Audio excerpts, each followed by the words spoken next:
The day before the college entrance exam, Shin Mingyue, the school beauty, gave the entire class a battle robe for the exam. She said that everyone should wear it into the exam hall together tomorrow for good luck. The whole class agreed, only I knew that the cuffs, collar, and hem of that garment were secretly patterned with math formulas, English templates, and key points from classical poetry and prose in my previous life. I publicly reminded them not to wear it. The entire class successfully took the college entrance exam. However, Shin Mingyue lost her chance to cheat, and her grades plummeted, ultimately leading her to commit suicide by jumping off a building. Before her death, she left a suicide note claiming that I was jealous of her, deliberately destroyed the gifts she gave to the whole class, and drove her to her death. The whole class believed it. At the farewell dinner for the teacher, they poisoned me under the guise of toasting. Before I died, I heard my childhood friend Zhou Xiang say coldly, "Li Yu, if you hadn't meddled, Mingyue wouldn't have died." When I opened my eyes again, I was back at the moment Shin Mingyue handed me the battle robe. She asked me, "Li Yu, tomorrow our whole class will wear them together, okay?" Zhou Xiang also frowned as he looked at me. "Don't spoil everyone's fun this time." Looking at that familiar white short-sleeved shirt, I smiled and took it. "All right then." Wishing everyone success in their exams. After I said this, the classroom fell silent for a moment. Shin Mingyue was stunned. Zhou Xiang was also stunned. They probably both thought that, like in my previous life, I would throw the clothes on the table on the spot and point at the sleeve, saying it couldn't be worn, but I didn't have that. I just folded that white short-sleeved shirt and put it into my school bag. Shin Mingyue's eyes were still red, her voice soft. "Li Yu, are you really willing to wear it?" I looked up at her. She was very beautiful, with fair skin and big eyes, and when she cried, it looked as if she had suffered a great injustice. In her previous life, she used this face to make everyone believe I was the villain. I smiled, willing to. Shin Mingyue looked at me, her eyes flickering with a moment of panic, but soon, she lowered her head and whispered, "That's good. I was afraid you wouldn't like it." Zhou Xiang immediately stepped forward to speak up for her. "Mingyue stayed up several nights for this dress. Don't be ungrateful." I looked at him. Zhou Xiang is my childhood friend. We have been in the same class from elementary school through high school. In my previous life, he was also the first one to hand me the poison wine. I refused. He then grabbed my wrist and forced me to drink that cup of wine. When the poison took effect, I collapsed to the ground in agony. He stood before me, with not a trace of pity in his eyes, only hatred. He said, "If you hadn't meddled, Mingyue wouldn't have died." Thinking of this, I withdrew my gaze. Zhou Xiang frowned. "Why are you looking at me?" I shook my head. "Nothing. I just wanted to see how blind a person could really be." Shin Mingyue handed out the remaining battle robes one by one. With each one she sent, she would say a blessing. "Good luck on the college entrance exam. Let's succeed together. Don't forget about class 3 in the future." The students were deeply moved. Some immediately put on their clothes over their school uniforms. Some took photos with their phones, others joined in the commotion. The moonlight is just too wonderful, as expected of the campus Belle. She's both a great student and a wonderful person. Tomorrow, we'll all walk into the exam hall together. It's sure to be quite the impressive sight. I sat in my seat, watching them laugh. It was the same in my previous life. They put on the clothes one by one, shouting to go ashore together. I noticed something wrong with the cuffs and immediately stood up to warn them. I said, "You can't wear these clothes. There are formulas hidden in the patterns," but no one believed me. Zhou Xiang even scolded me in front of the whole class. "Li Yu, are you still causing trouble the day before the college entrance exam? Can't you just let Mingyue be happy?" In the end, I had to forcefully take a picture of the hidden pattern on the clothes and enlarge it. Only then did they finally believe me. They changed their clothes and smoothly entered the examination hall. But what happened later? Shin Mingyue died. Everyone forgot how I saved them. They only remember that I was the one who publicly exposed Shin Mingyue. I was the one who made Shin Mingyue lose face. I was the one who drove her to her death. So this time, I won't say a word. Whoever wants to wear it can wear it. Whoever wants to believe it can believe it. When homeroom teacher Mr. Wang walked into the classroom, the whole class was gathered around Shin Mingyue, praising her. Mr. Wang glanced at those white short-sleeved shirts and smiled as well. "Very good. Dress more neatly tomorrow, and give yourself some encouragement." In the previous life, Teacher Wang said the same thing later. When there was an issue with the clothes, she said again, "Li Yu, since you knew about it earlier, why didn't you remind me sooner?" That's just how people are. Before the incident, no one listened to you. After the incident, everyone blames you for not saving them. I looked down at my sleeve. On the white fabric, the faint gray pattern was very light. At first glance, it might just look like ordinary lace, but I know, hidden there are mathematical formulas. Inside the collar, there are passages of classical poetry to be memorized. Along the hem, there are English essay templates. My fingertips slowly traced over that circle of dark patterns. Suddenly, I stopped. No, that's not it. In my previous life, only the cuffs and hem of this garment had issues, but in this life, Even the inner side of the shoulder seam had an extra row of extremely small characters. I took a closer look. It was densely packed with chemical equations. I smiled. Shin Mingyue was even more ruthless in this life than in her previous one. She truly wanted to make sure that no one in the entire class could escape. After the school bell rang, the class group quickly became lively. Shin Mingyue sent a message. Tomorrow at 7 o'clock, everyone wear your battle robes and gather at the entrance of the exam site. We'll take one final group photo. The screen was soon flooded with responses. Got it. Don't worry, Mingyue. I'll definitely wear it. This is our Class 3's battle robe. Anyone who doesn't wear it lacks a sense of collective honor. Immediately after, someone tagged me. At Liu, you'll wear it too, right? She already agreed today. She probably won't back out. Hard to say. Liu usually enjoys going against Mingyu. I looked at those messages and smiled. Zhou Xiang's private message also popped up. Liu, don't cause trouble the day before the college entrance exam. I replied to him, what trouble am I causing? He quickly sent a long paragraph. Mingyue stayed up several nights for this outfit. She genuinely hopes the whole class will work hard together. Even if you don't like her, don't embarrass her at a time like this. You must wear it tomorrow. I stared at the word must for a few seconds. At the teacher appreciation banquet in my previous life, he had said the same thing. My phone vibrated again. Zhou Xiang sent a message. Did you hear me? I'm back. I heard you. He still seemed uneasy.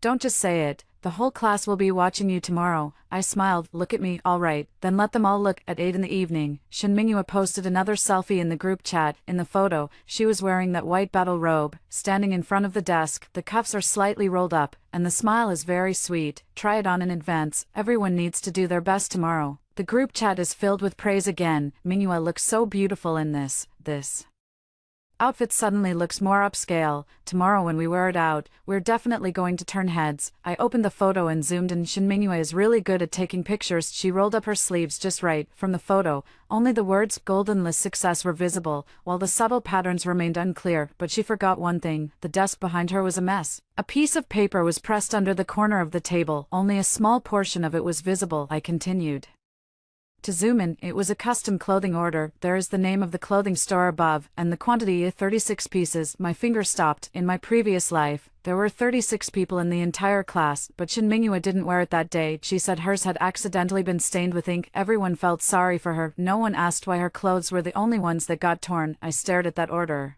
and my heartbeat gradually calmed down. It turns out she had left herself away out from the very beginning. I took a screenshot and saved it, enlarged the photo further. Only the bottom line of the order remarks section was visible. The text was very small, but I could still make it out. Item 36, no hidden patterns. I looked at that line of text and couldn't help but laugh out loud. Shin Mingyue, this time, you'd better not cry too soon. Early the next morning, I went to the exam center wearing my school uniform. As soon as I arrived at the entrance, I saw a sea of white. Almost everyone in our class was wearing that battle robe for the college entrance exam. On the chest was written, "May you have your name on the golden list." Behind them were the names of the entire class. They stood together for a photo, each smiling more happily than the last. If you didn't know better, you'd think they were really going to make it ashore together. Someone spotted me first. Liu is here. Everyone turned their heads in unison. Soon, the smiles on their faces faded, because I wasn't wearing my battle attire. I'm wearing the regular school uniform. Zhou Xiang was the first to frown. Why aren't you wearing it? I looked down at the school uniform I was wearing. What should I wear for the college entrance exam if not the school uniform? His expression darkened. Didn't we agree yesterday? The whole class will wear it together. Someone immediately chimed in from the side.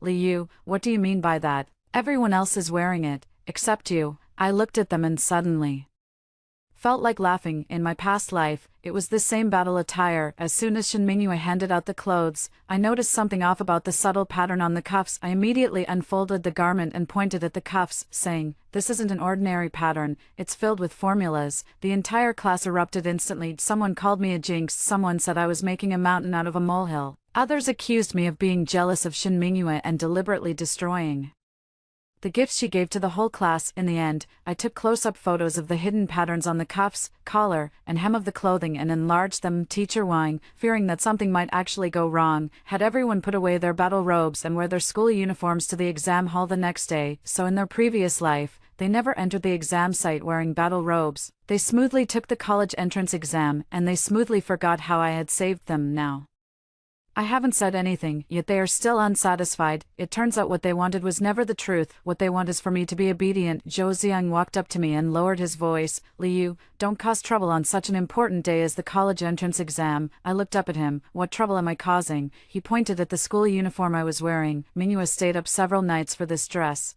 Aren't you publicly humiliating her by doing this? I retorted. Where is Shen Mingyue? Zhou Ziang paused. From behind the crowd, Shen Mingyue happened to walk over. She was wearing a clean school uniform, no battle attire, no hidden patterns, nothing at all. The entire class fell silent for a second. Soon, her eyes turned red. Sorry about that, she whispered. I was too nervous last night and accidentally spilled coffee on my clothes. It won't wash clean, so I can only wear the school uniform. Zhou Ziang immediately felt heartbroken. It's okay, no one blames you. Several girls nearby also quickly comforted her. I stood there, watching them perform in perfect harmony. It's quite amusing. Shen Mingyue has her reasons for not wearing it. If I don't wear it, I'm just being a killjoy. Shen Mingyue lowered her head, then suddenly looked at me. Liu, do you also think this outfit doesn't look good? Her voice was very soft, but it was loud enough for everyone to hear. Zhou Ziang immediately looked at me. What did you say to her again? I almost laughed out loud. I didn't say a word. Someone shouted at me. Then why aren't you wearing it? Didn't you promise yesterday? Yeah, you even said you wished everyone success in the exams, and now you're acting like this. Liu, are you deliberately trying to disgust us? I patted my backpack. The battle robe was inside. Of course I brought it, but I won't wear it, nor will I remind you. I just said calmly, I'm afraid of the heat. That sentence was like lighting a fire. Someone rolled their eyes on the spot. Afraid of the heat, that's the excuse you come up with. Zhou Ziang's face turned completely cold. You really let me down, Liu. I looked at him, then stay away from me. He froze. Shen Mingyue quickly grabbed him. Ziang, stop arguing. She looked at me again, tears welling up in her eyes. If Liu doesn't want to, then forget it. Today is the college entrance exam. Don't let me affect your mood. The more she said this, the angrier everyone became. Mingyue, you're just too kind-hearted. She's already like this, and you're still speaking up for her. Liu, you owe Mingyue an apology. I didn't move. Zhou Ziang reached up to pull me. Apologize. I took a step back, avoiding his hand. Don't touch me. His face darkened instantly. Before he could finish speaking, the broadcast at the entrance of the examination center sounded. Please line up in an orderly manner to enter the examination center and cooperate with the security check. The teacher and security guard began to maintain order. The crowd moved forward. Shen Mingyue stood outside the crowd, lowering her head to tidy up her exam admission ticket. She was not among them, not even close to the security checkpoint. I looked at her. She seemed to notice my gaze and looked up at me. At that moment, there were no tears in her eyes, only vigilance. I smiled at her. Her face paled slightly. Just then, the security teacher's gaze fell on the row of white robes. He frowned slightly. Are you all from the same class? Zhou Ziang immediately nodded. Yes, teacher, this is our graduation commemorative uniform. The security inspection teacher did not smile. His gaze swept over the cuffs, collar, and hem. Then he raised his hand to stop the team. Don't go in yet. The whole class instantly fell silent. Zhou Ziang was stunned. Teacher, what's wrong? The security teacher stared at the faint gray pattern on his cuff, his voice turning cold. Who told you to wear this outfit? Zhou Ziang's expression changed. Teacher, this is just a regular class uniform. The security teacher didn't listen to his explanation. Roll up your sleeves. Zhou Ziang didn't move. The security teacher's voice grew even colder. Right now, everyone around looked over. Zhou Ziang had no choice but to roll up his sleeve. The faint gray pattern was revealed. From a distance, it looks like lace. Up close, it's all densely packed function formulas. The exam supervisor leaned in for a closer look, and his expression darkened. This is the exam content. The entire class instantly fell silent. The person who had just been talking about a sense of ceremony turned pale in an instant. Some people lowered their heads to look at their own cuffs. The next second, their hands trembled. Isn't this just a pattern? No one answered. The exam supervisor then lifted the hem of another girl's clothing. Inside was a full circle of English essay templates. Then, the collar was checked. Key sentences in ancient poetry and prose. Look at the shoulder line again. Chemical equations. The girl burst into tears on the spot. Teacher, I don't know. I really didn't know there was this on my clothes. Someone panicked and immediately took off their clothes. I won't wear it anymore. Can I take it off now? The security teacher blocked the way. Stand aside and register. As soon as these words were spoken, the entire class was thrown into chaos. We still have to take the exam. This isn't our stuff, someone shouted, but no one knew who. It was sent by Shen Mingyue. Everyone turned their heads abruptly. Shen Mingyue stood outside the crowd. She was wearing her school uniform, clean and tidy, nothing at all. Her face paled, and tears immediately fell. I don't know. I really don't know, she cried too skillfully. Zhou Ziang immediately stepped in front of her. Teacher, there must be some misunderstanding here, the exam supervisor asked with a cold expression. What kind of misunderstanding could lead to printing formulas on clothes? Zhou Ziang was stumped by the question. Shen Mingyue bit her lip and suddenly looked at me. Li Yu, did you touch the battle robe yesterday? The crowd fell silent. I looked up at her. Indeed, it's still the same old trick, she continued to cry. I don't mean to blame you, but you're not wearing it today. Did you already know there was something wrong with the clothes? The eyes of the entire class instantly fixed on me. Someone caught on. Yeah, Li Yu isn't wearing it. She must have known all along. Zhou Ziang also looked at me, his eyes cold. Li Yu, say something. I nodded. Yes, I knew it all along. The whole class exploded. A girl rushed at me, crying and shouting, Li Yu, how could you be so vicious? I look at her. In the previous life, at the teacher's farewell banquet, she had also handed me that glass of wine. She said, drink it, and we'll forgive you after you finish. Later, I fell to the ground, calling for help. She didn't call an ambulance. No, she asks me if I'm evil. I smiled. I said it. Would you believe me? No one spoke. Shen Mingyue immediately responded tearfully, but you can't play with everyone's college entrance exam just because you dislike me. Li Yu, the clothes were from me, but you knew there was a problem and deliberately kept quiet. How is what you did any different from harming everyone? How eloquently put. With just one sentence, she managed to absolve herself of all responsibility. Zhou Ziang supported her, saying coldly, Li Yu, apologize. I looked at him. To whom? To Mingyue, to the whole class. He gritted his teeth. You knew there was a problem with the clothes, yet you just stood by and watched everyone wear them. You've really let me down. I lowered my head and let out a laugh. The exam supervisor impatiently interrupted. Everyone wearing these clothes, go register over there. Whether you can enter the exam hall will be confirmed by the person in charge of the test center. The entire class's expressions completely changed. Teacher, the exam is about to start. We really don't. No, we were deceived by someone. Someone finally yelled at Shen Mingyue. Shen Mingyue, what exactly is going on with this outfit? Shen Mingyue shrank behind Zhou Ziang. I don't know. I really don't know. She looked at me again, her tears falling even harder. Li Yu, since you knew all along, why didn't you say it earlier? Even if you hate me, you can't ruin everyone's college entrance exams. The people around me looked at me again. Resentment, anger, exactly the same as at the farewell banquet in my previous life. I took out my phone, opened the screenshot saved last night, the order in the corner of Shen Mingyue's selfie. The last line in the remarks column is crystal clear. Item 36, no hidden patterns. I looked up at her. Shen Mingyue, her crying paused. I raised my phone. Are you sure you want me to open the order now? Shen Mingyue's crying paused for a moment. Zhou Ziang frowned at me. What order? I raised my phone. In the screenshot was the custom clothing order that Shen Mingyue accidentally revealed when she posted a selfie last night. 36 white short-sleeved shirts, hidden pattern on the cuffs, mathematical formulas, hemline subtle pattern, English essay template, neckline subtle pattern, key classical poetry and prose, shoulder line subtle pattern, chemical equations, last line note. Item 36, no watermark printed. Someone's expression changed after seeing it clearly. What does item 36 mean? Why is there only one without printing? Shen Mingyue, is your own item the 36th one? Shen Mingyue immediately shook her head. No, I don't know what this is. Li Yu, why do you have this screenshot? Her tears fell once again. Did you have it all prepared long ago? Zhou Ziang also looked at me with a cold expression. Li Yu, a single screenshot doesn't prove anything. Now that photo editing is so easy, who knows if you forged it? I smiled. You were the one who just told me to speak, and now you're the one who doesn't believe it. Zhou Ziang's face stiffened. Someone nearby was so anxious that their voice changed. Can you please stop arguing for now? We're about to take an exam. Teacher, we really didn't know there were cheat notes on our clothes. The proctor looked at Shen Mingyue, who ordered this batch of clothes. Shen Mingyue stepped back in tears. It's not me. I only sent the design drawings to the shop. I don't know why it turned out like this, she said, looking at me again. Li Yu, you also touched the clothes yesterday. You didn't wear them today. And you're showing this kind of screenshot. Did you deliberately set me up? As soon as these words were spoken, the whole class looked at me again. Someone immediately chimed in. Yeah, she didn't wear it herself. She must have known long ago.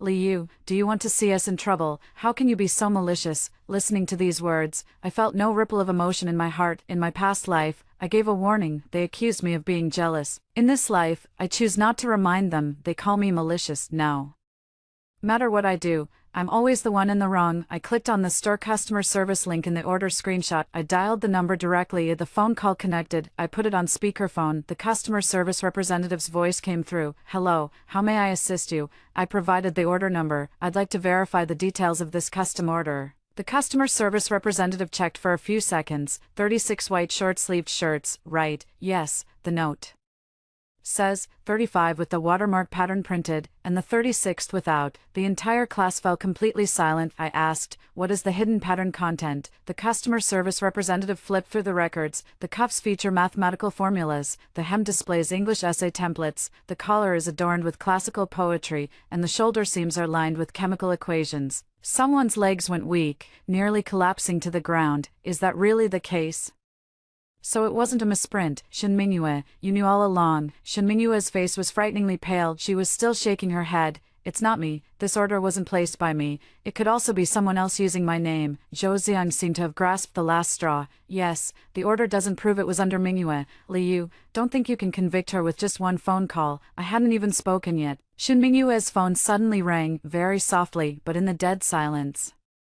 It was particularly clear. She instinctively wanted to turn off the screen, but a girl next to her had already seen it. Mingyue, your phone. Shin Mingyue's expression changed. I took a step closer. She hid her phone behind her back. Zhou Xiang blocked my way. Liu, what are you trying to do again? I look at Shin Mingyue. What are you afraid of? If you didn't place the order, why are you hiding? Shin Mingyue bites her lip, tears streaming down. Don't push me. The more she acted like this, the more people around her felt something was wrong. The girl from earlier directly reached out and grabbed her wrist. Mingyue, let us take a look. Shin Mingyue struggled. The phone screen lit up again. It was a message from the customer service of that store. Dear customer, is there an after-sales issue with the customized college entrance exam class uniform you ordered? Someone just contacted us using your order number. The air seemed to freeze. No one spoke. No one cried. Even Zhou Xiang froze in place. I looked at Shin Mingyue. Wasn't it you who placed the order? Why would the customer service send you a message? Shin Mingyue's lips trembled. Someone finally broke down. Shin Mingyue, why would you do this? We're taking the college entrance exam today. Do you want to ruin us? Shin Mingyue trembled from the shout. She instinctively hid behind Zhou Xiang. I really didn't mean to harm everyone. I was just too scared. Zhou Xiang's voice tightened. Scared of what? Shin Mingyue cried even harder. I'm afraid I won't do well on the exam. I'm afraid I'll disappoint the teacher. I'm afraid everyone will think I don't deserve to be the top student in my grade. She cried while looking at me, but Liu clearly knew. She could have reminded everyone. She deliberately watched things turn out this way, even if I'm at fault. She's not innocent. Impressive, with all the evidence right in front of her. She still wants to drag me down with her. Zhou Xiang indeed turned his gaze toward me, with a complex gaze, tinged with anger. Liu, you knew all along. Why didn't you say anything? I looked at him and retorted. I said it. Would you believe me? No one responded. I continued speaking. If I had said there was something wrong with this outfit yesterday, what would you have said? Zhou Xiang's expression turned grim. I said it for him. You'll say I'm a killjoy. You'll say I'm jealous of Shin Mingyue. You'll say I caused trouble the day before the college entrance exam. Several classmates nearby lowered their heads. I look at them. You're the same. She cries a little, and you think she's been wronged. I bring evidence, and you say I forged it. Now the clothes were ordered by her. She didn't wear them herself, and you still ask me why I didn't save you. I smiled. Why, is your life something I'm responsible for? Zhou Xiang's face turned ashen from my words. Shin Mingyue suddenly covered her chest, crying as she crouched down.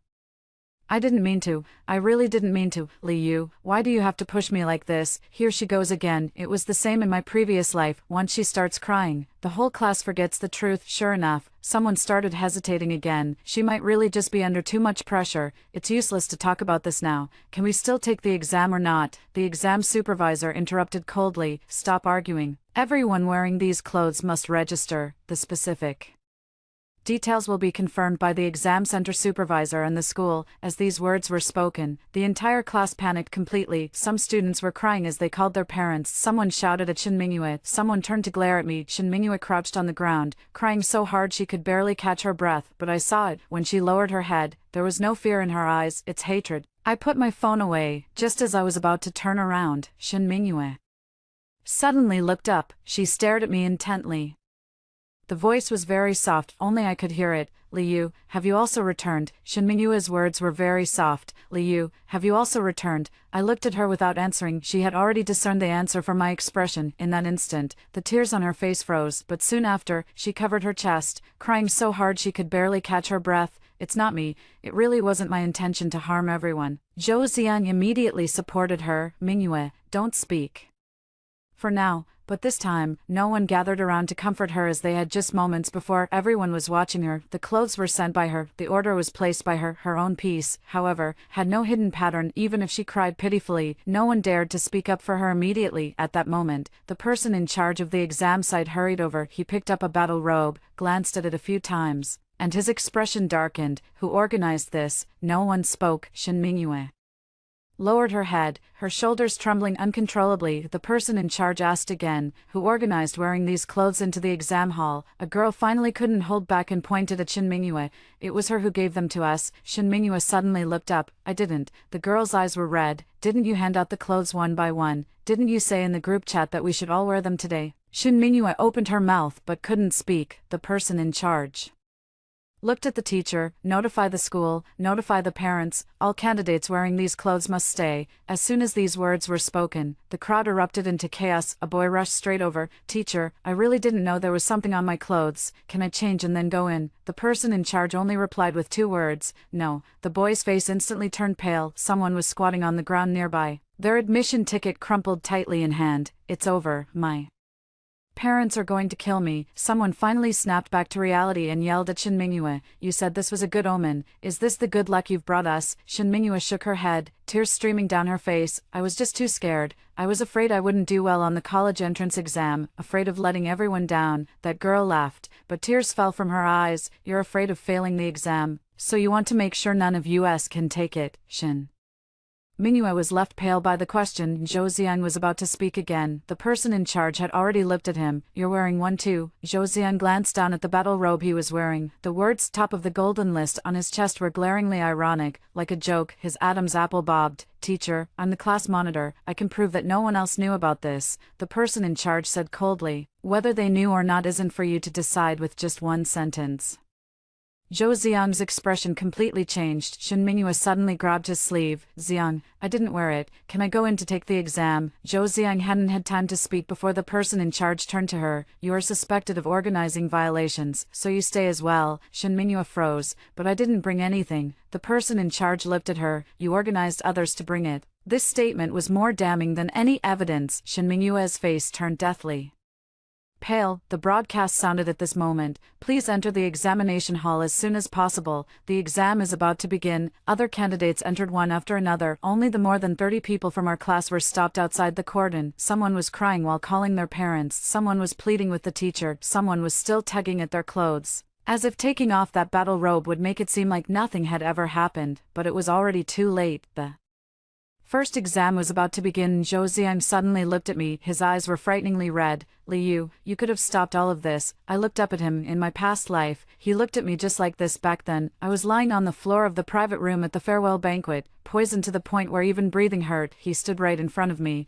This is what you owe Mingyue. Now, he asks me why I didn't save them. I just find it absurd. Zhou Xiang, I said calmly, you believe in Shin Mingyue yourselves, wear the clothes she gave you, and walk here on your own. Don't pin the blame on me now. He gritted his teeth. You knew all along. I nodded. Yes, I knew it all along. The people around me looked at me again. Resentment, panic, resentment. I'll speak slowly. But I don't owe you. The exam bell rang. As the sound faded, the expressions of everyone outside the cordon changed. They missed the entry time. The first subject is completely over. Shin Mingyue suddenly broke down, pushed Zhou Xiang aside, and rushed toward the exam hall in trance. Let me in. I didn't cheat. The teacher stopped her. She fell to the ground crying, her hair covering her face. There was no trace left of the school beauty she once was. I withdrew my gaze and walked inside with my admission ticket. The person in charge glanced at me. You're not wearing it. No, go on in. I walked into the examination hall. Behind me, there were still cries, curses, and arguments, but those sounds finally had nothing to do with me. I took my seat, ID card, admission ticket, black pen, all here. When the exam paper was handed out, I wrote my name on the answer sheet, Liu. After the first subject exam ended, I walked out of the examination hall. The door to the temporary office was closed. There was no more crying inside. Those 35 white battle robes were placed into evidence bags. Shin Mingyue, Zhou Ziyan, and the others were all kept inside for questioning. I glanced over, then withdrew my gaze, and there are the exams after that. I don't have time to waste with them. For the next few rounds, I participated as usual, and Shin Mingyue and the others never managed to come back. I heard their parents made a fuss. Some even begged the teacher in tears, saying they genuinely didn't know there were cheat notes on their clothes, but the examination center only responded with one sentence. Suspected of organized exam misconduct, temporarily barred from continuing the exam. On the afternoon the college entrance exam ended, I finally submitted the complete evidence, order screenshot, customer service messages, chat records from the class group where Shin Mingyue asked the whole class to wear battle robes, and the screenshots from her alternate account. I found that by tracing the order number that was visible in her selfie from the night before, in her alternate account, there was one sentence written very clearly: as long as none of them can enter the exam hall, I won't be the worst one. There's another sentence below: if Liu dares to say it, I'll cry. Anyway, they'll believe me. I handed the phone to the teacher this time. I didn't give her a chance to ask me. The evidence is here. How to handle it is up to you. I turned and walked away, but things didn't end that quickly. That evening, the class group suddenly became lively. It wasn't an apology, it was coordinating stories. Zhou Ziyan was the first to send a message. Everyone agreed that Liu had known about the issue with the clothes all along but deliberately didn't warn anyone. She handled the clothes yesterday, so it's possible she tampered with them. Soon, others chimed in, right, she didn't wear it herself, so she must have planned this from the start. We can't just let Shin Mingyue drag us all down by herself. Liu is also responsible. I looked at those messages and laughed. In my previous life, they poisoned me at the farewell banquet. In this life, they still want to drag me down. Unfortunately, I had already recorded the screen. The next day, all the collusion records were also submitted. This time, they had nothing left to say. The investigation results came out quickly. Shin Mingyue was the mastermind. She had been cheating for a long time, buying answers, and organizing the whole class to wear exam-related battle robes into the exam hall. Afterwards, she even attempted to collude with others to fabricate a story and falsely accuse her classmates, because her back-channel purchase of exam questions led to the exposure of a cheating ring. She was taken away for investigation. Later, she was sentenced. Zhou Ziyan and others involved in colluding to fabricate testimony did not escape either. They originally had a chance to prove they were merely deceived, yet they chose to delete records, unify their statements, and shift the blame onto me. In the end, the decision was made. They revoked my eligibility for the college entrance examination that year. I was prohibited from registering for the college entrance examination for 3 years.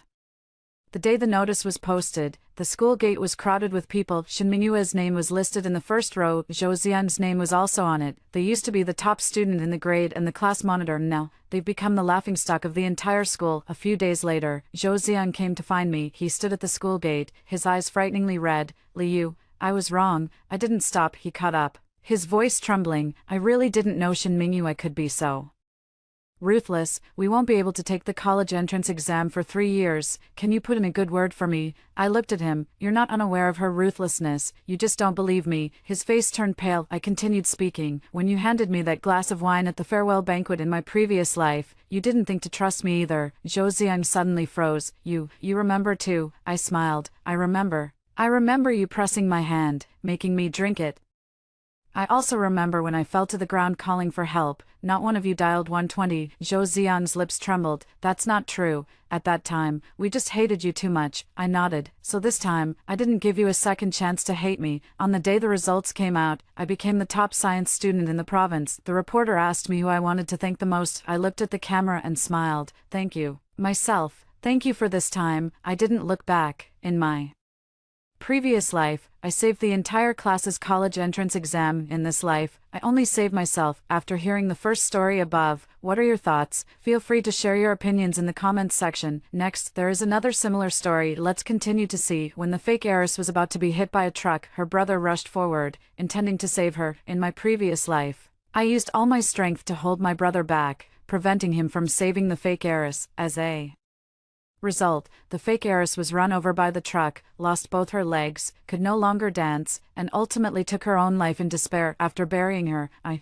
who stopped my brother from saving the fake heiress, became the family's sinner. My brother broke my leg and cursed, "You cold-blooded beast, how dare you stop me from saving Sarah?" Mom and Dad slapped me dozens of times, regretting, "We never should have taken you back. Our family only has Sarah as a daughter, you vicious creature, get out of here." They didn't treat my injured leg and abandoned me in the mountains to fend for myself. Finally, I was torn apart and died a miserable death by wild dogs. When I opened my eyes again, I had returned to the moment my brother rushed forward to save the fake heiress. This time, I didn't use all my strength to pull my brother back. Instead, I casually grabbed the corner of his clothes and pretended to cry out in anguish, "Brother, don't go." I wanted to stop him, but my brother clearly didn't listen to me. He resolutely rushed forward and pulled the fake heiress Sarah back. Due to inertia, he threw himself onto the ground, instinctively using his arms to support his body. He forgot that ahead was a truck weighing 10 tons. There was a blind spot, making it impossible to see anyone. The truck mercilessly ran over him amid my brother's piercing scream. Shattered bone fragments mixed with flesh and blood splattered all over the ground. His arms turned into two unrecognizable, pulpy masses. Sarah was stunned, Mr. White cried, and Mrs. White fainted, and in my heart, I silently smiled. In the previous life, my brother rushed forward, trying to save Sarah. I knew the power of a truck. It could cause anything from losing limbs to instant death. I didn't want my brother to risk his life or future for a fake heiress, so I used all my strength to hold him back. My brother couldn't break free from my grip and could only watch helplessly as Sarah's legs were crushed by the truck. His eyes were wide with fury, and his heart was shattered. Hearing Sarah's agonizing screams, he kicked me right in the chest, sending me flying several meters away. Mr. and Mrs. White, who had rushed to the scene, quickly sent Sarah to the hospital. Upon seeing what had happened, I was left lying by the roadside, with no one caring about me. It was a kind passerby who gave me a ride. Arrived at the hospital, they heard the news that Sarah had both her legs amputated. I was beaten up by my brother again. At that moment, I regretted stopping my brother from saving Sarah. It's a pity that time cannot be turned back. Later, a video of me stopping my brother from saving someone was uploaded online. I was condemned by countless netizens. I was cyberbullied, doxxed, and had rotten eggs thrown at me in person. At school, I was isolated, excluded, and bullied by all my classmates. During this time, Sarah woke up and found that both of her legs were missing. She could no longer dance. Her dream of becoming the theater's prima ballerina shattered, and she couldn't bear it. Ultimately breaking down and taking her own life. That night, my brother cried uncontrollably, holding a baseball bat, demanding that I pay with my blood. He struck me blow after blow, personally breaking my leg, and cursed me furiously, "You wretched woman, how dare you stop me from saving Sarah? If it weren't for you, Sarah wouldn't have lost her legs and ended up taking her own life." Tears streaming down my face, I tried to explain to my brother, "I stopped you from saving Sarah because I didn't want you to trade your life for hers." The truck weighed over 10 tons. It couldn't have braked in time under those circumstances. If you had died and I hadn't stopped you, I would have regretted it for the rest of my life. Why can't you understand how I feel? My brother's eyes turned red as he roared at me, "You'd regret it. Do you think I wouldn't? I couldn't just stand by and watch Sarah get hit by the truck. That's something no decent person could do, and Sarah is the sister I've doted on since she was a child. A cold-blooded beast like you, who has never experienced the warmth of a family, could never understand our bond." I was stunned. Yes, I was swapped by Sarah's mother when I was young and abandoned in an orphanage. After I returned, my parents either ignored me or looked down on me for being ill-mannered and petty. They loved the elegant and poised fake heiress, Sarah, more. I was scared and helpless, always keeping my distance, afraid of being in their way. Of course, I couldn't feel their familial affection, nor could I integrate into this family. My heart felt as if pierced by needles, deeply wounded, but my legs hurt even more. My brother brutally broke both of my legs before he finally stopped. He left. I cried and begged my father and mother to take me to the hospital. Instead, they slapped me dozens of times and stomped on my injured leg, grinding it forcefully. I screamed in agony, and my parents looked at me with disgust and contempt, saying, "What gives you the right to interfere in my family's affairs? If it weren't for you stopping Bruce from saving Sarah, our family wouldn't have fallen apart. All that talk about considering your brother, I think you're just jealous that Sarah took your place and want to get rid of her. If I had known it would come to this, I never should have brought you back from the orphanage. Our family has only one daughter, Sarah. You, with your venomous heart, deserve to be buried with her." Mr. and Mrs. White abandoned me in the depths of the mountain forest, leaving me to fend for myself. Wild dogs tore at my flesh, and I died in excruciating pain. I'm still thinking about what they said. These words are etched in my heart, becoming deep resentment. Given a second chance at life, I've learned my lesson. No longer will I be the cold-blooded beast they call me. Let the brother and parents have their family bond. Let my brother trade his 2 arms for Sarah's 2 legs. I want to see what happens when the brother loses his arms. When he can't carry anything on his shoulders, can't lift anything with his hands, and can't even take care of his basic needs like eating, drinking, and using the bathroom. How deep could their bond with Sarah really be? The truck driver got out to check. I quickly went over, pretending to be utterly grief-stricken, and cried out to my brother in despair, "Brother, you must hold on, I've already called for an ambulance, and the doctors will be here soon." Losing his usual calm and composure, my brother's handsome face was contorted in extreme pain. Hearing my shout, Sarah snapped back to reality and wanted to step forward to check on her brother's injuries. I pushed her away hysterically, tears streaming down my face as I sobbed. "Sarah, I know I'm in your way at home, and you can't stand me stealing your attention. As long as you're happy, I can endure you hitting or scolding me. I can just leave if it comes to that. But you should never, ever have run away in a fit of anger, let alone run into the street, and end up hurting your brother. If anything happens to my brother, what will become of our family? Mom and Dad only have this one son." Sarah wanted to defend herself but couldn't find the words. I pushed her, and she stumbled and fell to the ground instantly. Her fair thigh was scratched by the broken gravel, and blood began to flow. As a dancer, her family cherishes her legs the most. If it were any other time, and I dared to treat Sarah like this, Mr. and Mrs. White would have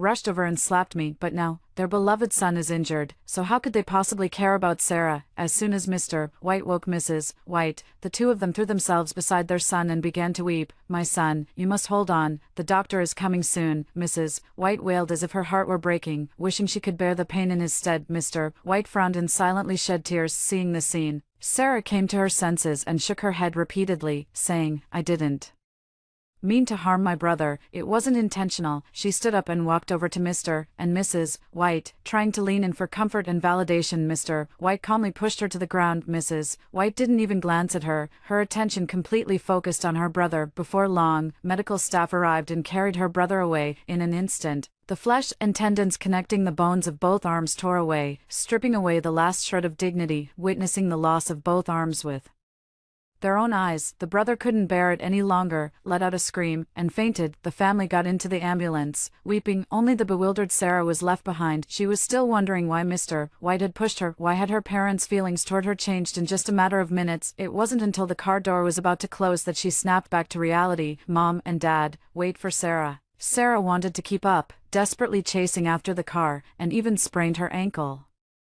in the pursuit, limping along in the wind. Her cries grew fainter and fainter. At the last moment when the car door closed heartlessly, Sarah stumbled and fell to the ground in panic. Mr. and Mrs. White remained indifferent, simultaneously turning their eyes away to avoid looking at Sarah. At that moment, I noticed that there was unmistakable resentment in their eyes. My brother was sent for emergency treatment. The doctor said his arms could not be saved. Upon hearing the news, Mrs. White fainted once again. By the time Sarah had her leg treated and hurried over, the surgery was already completed. My brother was still unconscious, his 2 sleeves lying flat on the bed like pieces of paper. The ward was deathly silent, with no one speaking, only the sound of Mrs. White sobbing. Catching a glimpse of Sarah at the door out of the corner of my eye, I curled my lips into a smile and walked over to my parents. "Mom, Dad, you should at least eat something to keep your strength up." Pretending to be sad and concerned, I handed them the food I had bought.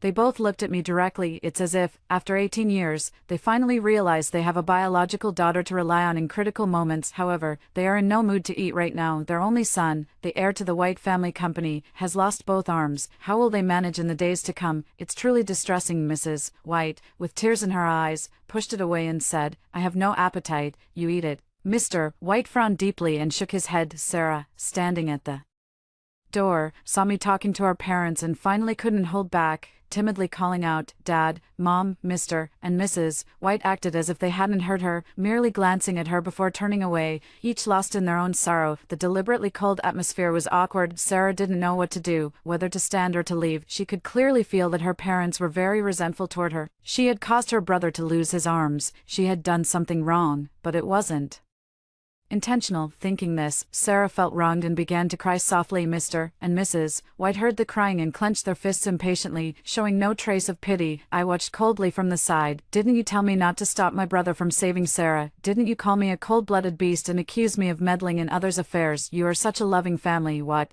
This time you've let your son have his way. And now you're blaming the other daughter, so it's not just me, you have a hierarchy of affection for your beloved children too. How ironic. I find it chilling and terrifying. Sarah cried for a long time, until her tears ran dry, but she received no concern from her parents. She couldn't hold back her sobs. Don't cry, Sarah. Her brother woke up, and the first thing he did was comfort Sarah. Mr. and Mrs. White asked him excitedly how he was doing. I'm fine, Mom and Dad. Please don't blame Sarah. I wanted to save her myself. Mr. and Mrs. White looked at each other. I raised an eyebrow, watching the drama unfold. It seems my brother hasn't yet realized what losing both arms truly means. Brother, it's all my fault for being so willful and causing you trouble. Seeing that the main person was backing her up, Sarah ran to him to confess. Little crybaby, are you hurt anywhere? Bruce looked at Sarah with adoration. Sarah shook her head. TSK, what a deep sibling bond. I watched from the side. They talked for a long time until late at night, since they had school the next day.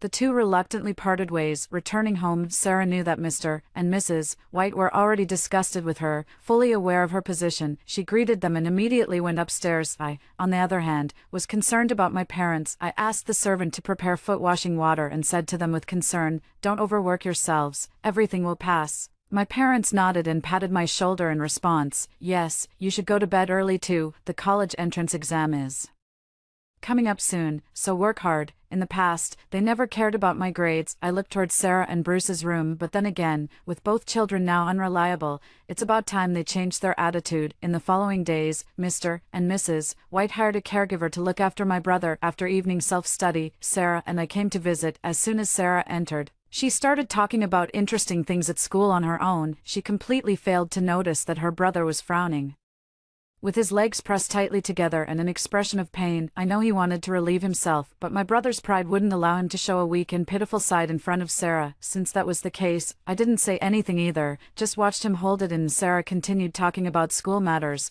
We're having a graduation party in 3 weeks. By then, my brother will be discharged from the hospital and can join us. As she spoke, her brother suddenly turned over and got out of bed. It seems he couldn't hold it in any longer. Her brother ran to the toilet, trying to take off his pants, but no one was there to help. A trickle of urine streamed down his pant leg, forming a puddle on the floor. The smell of urine filled the air. Sarah took a step back. Her disdainful gesture hurt her brother's feelings. With an awkward and humiliated expression, he quickly urged us to leave. It's getting late. You should go back now. Sarah wanted to explain something but was interrupted by her brother. By the way, you're about to take the college entrance exams, so I imagine your study time is very tight. Don't come to see me this month. I'm afraid I'll hold you back. Antley, please see them out. Bruce made it sound like he was doing it for our own good, but he had the caregiver push us out and lock the door. Sarah knocked on the door a few times, but no one answered, so she turned and left. I was about to step away when I heard angry cries coming from the hospital room, and I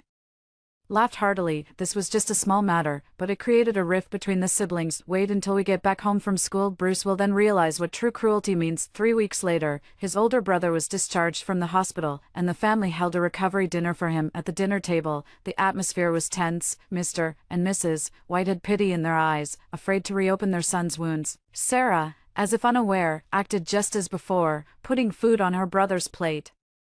Brother, have more ribs, they're good for your health. She smiled brightly, as if she had completely forgotten what happened that day. Her brother showed no emotion on his face. The nanny tentatively picked up a rib and fed it to her brother, and he ate it. The siblings gave each other a way out, allowing the other to save face. I understand, for over a decade, they still have some emotional foundation between them. It's just uncertain how long this bond can last. I continued eating the dishes.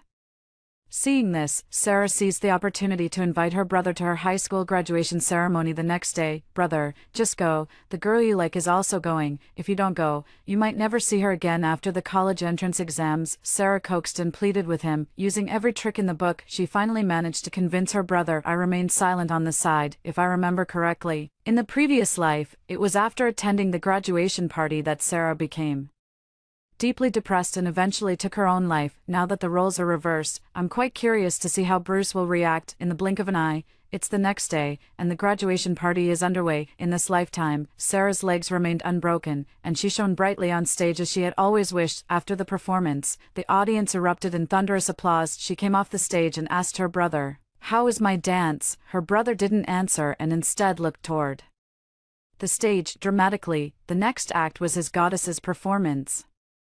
Please enjoy the duet performance by classmates Lucy and Leo. The moment she heard the name, Sarah instantly fell silent. Leo was her brother's arch-rival, as well as his love rival. I turned my head to observe Bruce. His jaw was clenched so tight it seemed his teeth might shatter. If it weren't for saving Sarah, he should be the one partnering with the goddess now. At this moment, he must have been filled with regret. Someone nearby gossiped, "I heard Lucy and Leo are together now. What a perfect match, talent and beauty combined." The moment my brother heard it, he turned to look at those two people, his gaze icy cold. I shook my head, sighing at the cruelty of the situation. It seems my brother not only lost an arm but also lost his love, but he deserves it. Thinking about how he brutally broke my leg in my past life, I can't help but wish for his immediate death. His suffering had only just begun. I was calculating in my heart. Before the performance was over, my brother said he wanted to go back. Sarah called out to him, "Brother, wait a bit longer. There's still a mixer event later. People at school love to spread rumors. Maybe it's not true. Why don't you ask Lucy yourself?" My brother was persuaded again. "That's interesting." Sarah insisted on taking my brother to humiliate himself. "I'm sure that after this graduation party, the bond between the siblings is completely gone." Everyone moved to a different location. When they arrived, Sarah pushed my brother toward the goddess and then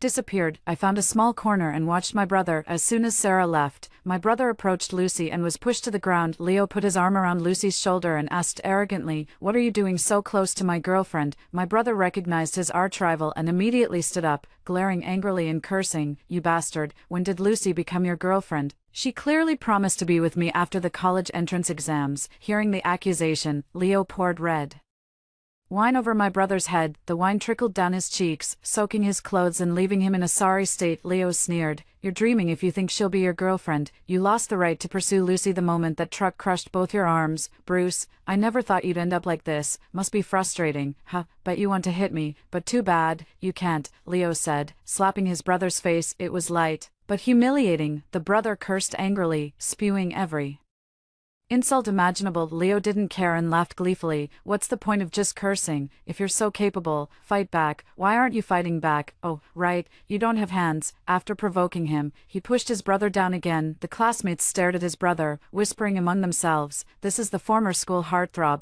It's so sad that he lost his arm, but why does he have to ask for trouble?" Lucy also urged her brother, "Bruce, you should go home. It's my fault, but you know very well, given your physical condition, my parents won't allow me to marry you." Words of sympathy, pity, and harshness poured into his brother's ears like hot oil. He lay on the ground, looking at everyone present. No one stood up for him to condemn Leo for going too far, not even his once ardent admirers, and the change in their attitude came solely from the fact that he had lost both arms. And at this humiliating moment, Sarah was nowhere to be found. I shook my head, feeling both pity and resentment. Putting down the wine glass, I knew it was time for me to step in. Playing the video recorded on the phone out loud, Leo's arrogant voice echoed through the venue. "Everyone here, look this way. Apologize to my brother, or I'll call the police," I demanded. "Judy, who do you think you are?" Leo sneered when he saw it was me, questioning with disdain. I remained completely unfazed. "Disturbing the peace can result in 5 to 10 days of detention. As far as I know, the college entrance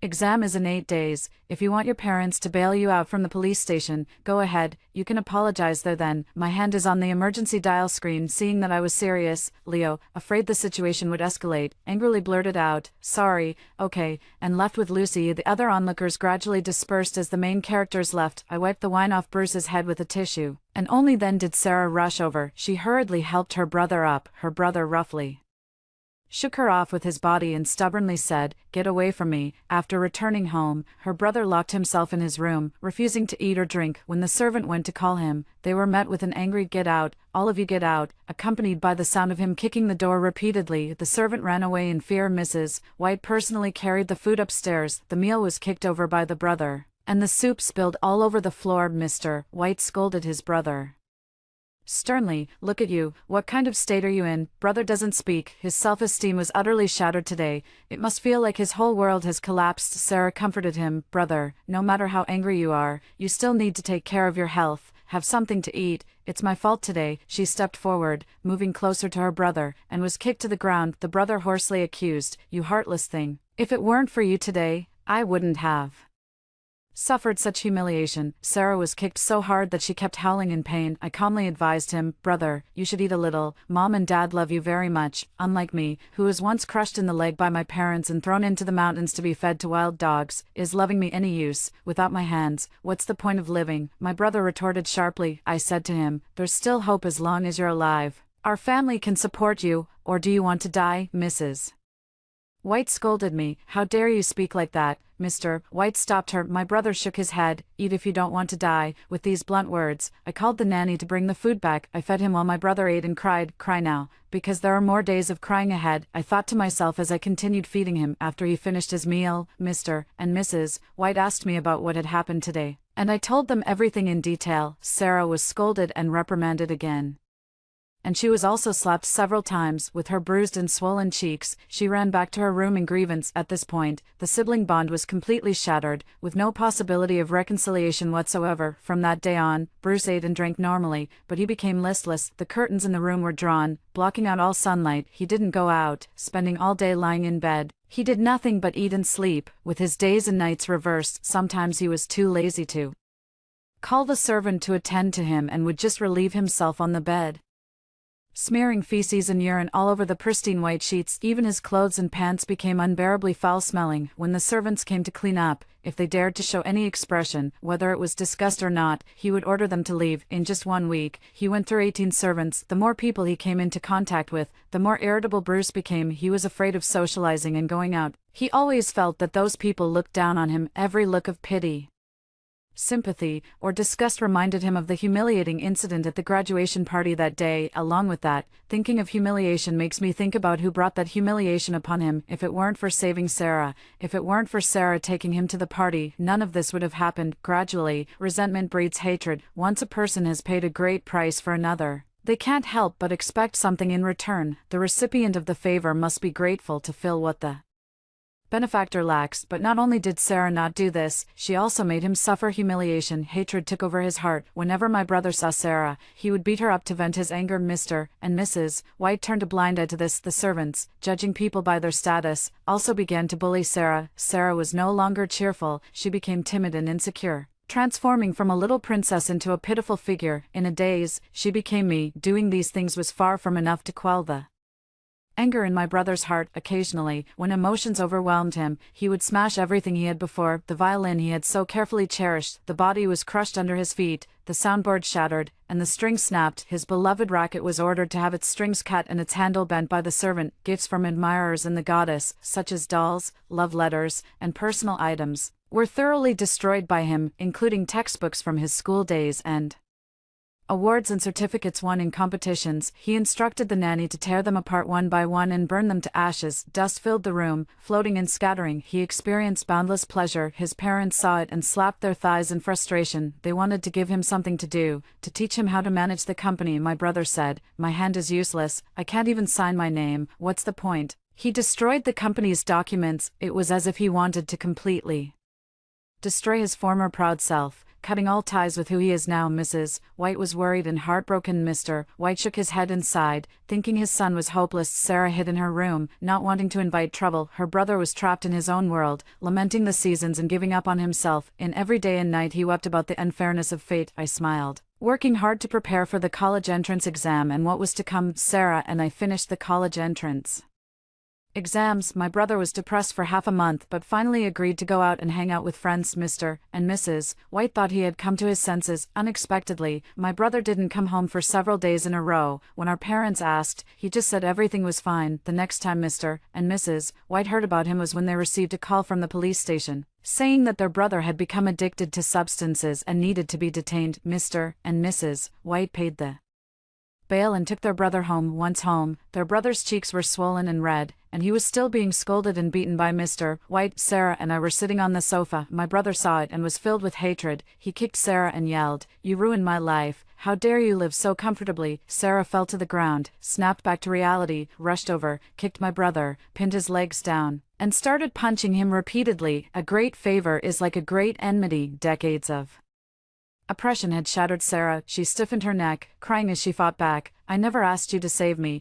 It was your own wishful thinking. None of my business. I've had enough. You've been targeting me ever since the day you lost your leg. This damn family. Mrs. White heard this, slapped Sarah, and angrily scolded. I always said, a child not of your own will never be truly close. It's true, you can't raise someone else's child. You raise them, and they turn out to be an ungrateful wretch.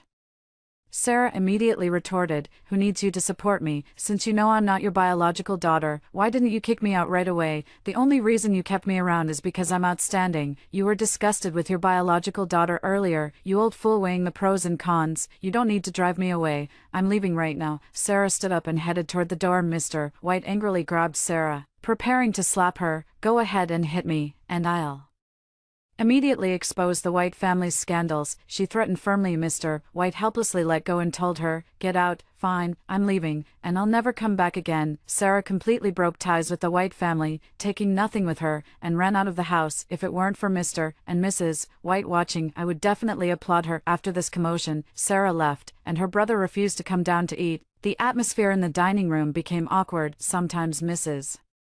White deliberately tried to make conversation to show concern for me, and I always went along with it, making her happy. When Mr. White was on the phone discussing company matters, I would also share my opinions. So, in just a few words, Mr. White discovered my business talent. For the first time in this life and the last, he praised me. I never realized how smart you were before. No wonder, with our blood relation. You've inherited it from me. You're a natural at business and are sure to go far. My hand paused while picking up food, inwardly scoffing. I was never lacking. The competition in the orphanage was fierce, and I was always among the top 10 in the city. Returning to the White family made me petty and submissive. It was only because I wanted your love too much, overvalued those dazzling jewels and jade, and thus became love-starved and insecure, dimming my own brilliance. It doesn't matter. I'll never be that way again. I calmly accepted the compliment. Thank you, Father, I will work hard. The atmosphere at the dining table was no longer oppressive. The three of them ate their meal while banging sounds echoed from upstairs. My brother had another episode. He banged his head until it bled, bit himself until he was covered in bloody marks, and screamed for someone to give him a fix. The parents had no choice but to control the older brother, so they called a doctor to administer a sedative. After examining the symptoms, the doctor prescribed a large amount of psychiatric medication and instructed that it be given to the older brother on a regular schedule. After a few days of taking the medication, the older brother's condition stabilized significantly. The parents felt relieved. Unexpectedly, at 3 in the morning, my brother jumped from the second floor. The servant was startled and called for an ambulance. At the hospital, the doctor said my brother had suffered a severe head injury. His mood became even more unstable, and one of his legs was broken. Lying in the hospital bed, still restless, he shouted about wanting to take drugs and kill Sarah.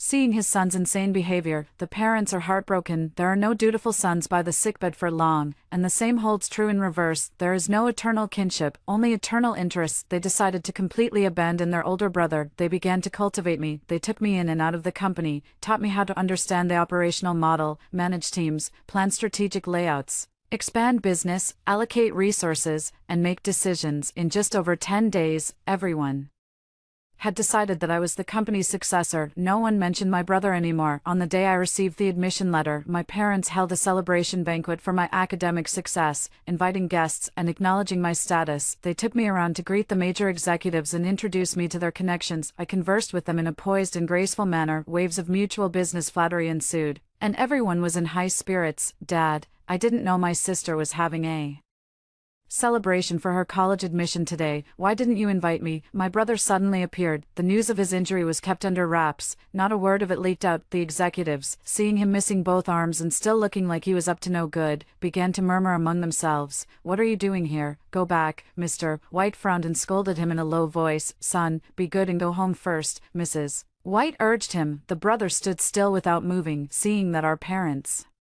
were in an awkward position, I raised my wine glass. Thank you, brother, for coming to congratulate me today. I'd like to propose a toast to you. Bruce froze for a moment, then snapped back to reality, not wanting to be laughed at. He reluctantly drank the wine. Seeing this, the other executives all tried to smooth things over. The banquet continued under an eerie atmosphere. After returning home, my brother kicked the sofa askew and harshly questioned our parents. What do you mean by this, you? Trash, you scum, I'm done for, and you don't want to give me the company anymore, is that it? Ha, he roared, raged, screamed, and cursed his ancestors for 18 generations, along with all his relatives and parents. In the living room, Mr. and Mrs. White's faces turned completely cold. He himself is uneducated, unwilling to learn how to manage the company, and won't even let others do it. There is no such absurd logic in the world. They exchanged glances without a word, and the others rushed forward, injecting a sedative into the brother's neck and carrying him to the bed. It's time for the nanny to give my brother his medicine. I told her to give the medicine to me, and I'll take it upstairs myself. I opened the door, and my brother was awake, staring at me grimly. You must be feeling pretty proud of yourself today. I smiled and explained, brother, I don't want to compete with you for the company. I'm just going in first to get a feel for things, so I can assist you better in the future as your assistant. My brother was half convinced, half doubtful. Really? I handed him the medicine and a glass of water to reinforce his trust. Really? As a woman, how could I dare to compete with a man for status? Brother, you must take good care of yourself and show mom and dad your determination to recover. That's more like it. My brother obediently took the medicine and swallowed it in one gulp, closing the door. My expression turned cold. I will seize it. I will take it. Who says a woman cannot hold power? Brother, if you dare to covet what is about to be mine, then don't blame me for sending you to hell sooner. The next day, I arrived at the restaurant. Sarah is performing ballet, spinning and leaping, her smile radiant and passionate. It's clear she truly loves dancing. After she finished work, I called out to her, let's go to the cafe and talk. Sarah followed me, sitting down and continuously stroking the cup. Looking very uneasy, I said calmly, relax, I'm not here to cause trouble. I just wanted to tell you that my brother has gone crazy at home and says he wants to kill you. You'd better run far away. Who knows, he might come after you one day. Sarah grew anxious. But how can I run away without any money? I took out my bank card. Quit your job. Here's $1,000,000. Go, choose a university far away. Sarah lowered her head. Why are you helping me? I fiddled with the car keys, pondering how to say it. Should I say that seeing her being bullied reminded me of my past self? I want to help that weak and helpless version of myself. The explanation that finally came out was, the worst thing you ever did to me was just storming out of the house in anger. I don't hold much resentment toward you. If anything, it's our parents' fault. Compared to you, I hate the other members of the White family more. End of conversation. The next day, when I went to Sarah's workplace and rental place again, she was already gone. I put on my sunglasses and started the next step of the plan. I took the medicine for a few days. My brother's mental state, however, became even more insane. The images and sounds came through. I heard him crying and laughing intermittently, muttering deliriously and shouting, Sarah, you ruined me, you cost me my arm, I'm going to kill you. He kicked the bathroom glass to pieces, the loud crash echoing through the villa. He dragged his injured leg around the room, grinding his teeth, with a twisted expression, blood staining the sheets and walls. When his parents arrived, he was still muttering and cursing, his voice fluctuating in volume. I want to be the company's successor. Whoever stands in my way, I'll kill them. After treating his wounds, he pressed close to Mr. and Mrs. White, crying bitterly, Dad, Mom, I will definitely recover well. The company must be given to me. The company must be given to me. Understand? With that last angry shout, Mr. and Mrs. White trembled in fear and soothed him. We understand. We understand.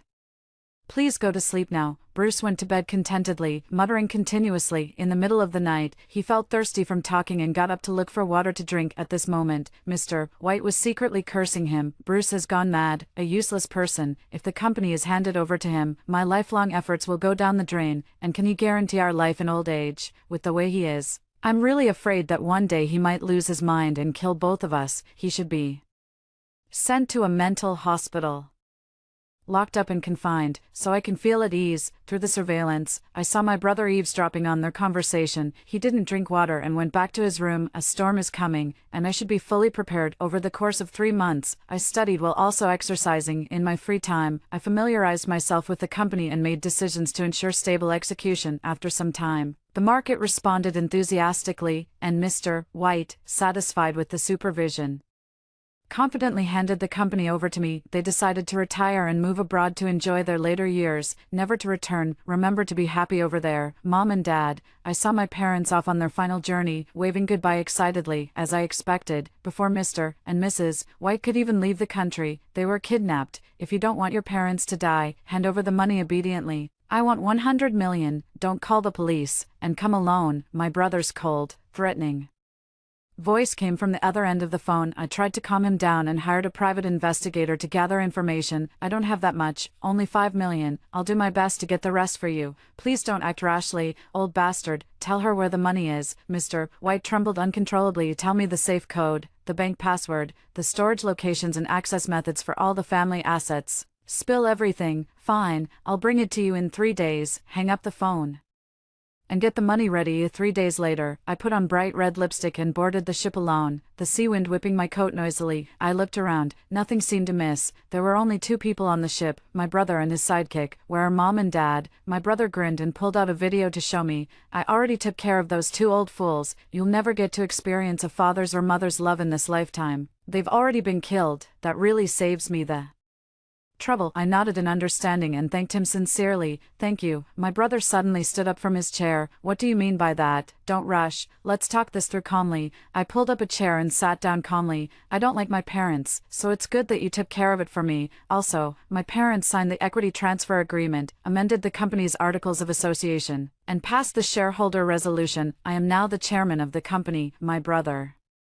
sneered. So you mean I solved your problem, and you came here just to show off? I tapped the table. Keep listening. The so-called friend was arranged by me, the psychiatric medication was also swapped by me, and the conversation between our parents, I deliberately made sure you overheard it. My brother slammed the table and stood up, wishing he could strangle me. You vicious bitch. Why did you do this? Why did you set me up? You should die. I spread my hands helplessly, because in my past life, I saved you, but you broke both my legs. What do you mean? My brother asked in shock and confusion. I held you back in my previous life, preventing you from saving Sarah, and lost both my arms, yet you cursed me, asking who gave me the right to stop you, calling me heartless, a cold-blooded beast. You said Sarah was your most beloved sister, and you even broke both my legs. I turned to our parents for help, but they also cursed me, saying I had a venomous heart and was unworthy of being their daughter. They abandoned me in the mountains, where I was torn apart and eaten by wild dogs. So in this life, I'll listen to you and no longer be a cold-blooded beast, letting you do as you please. You're insane. Mom and Dad are dead, and to be honest, I'm quite happy about it.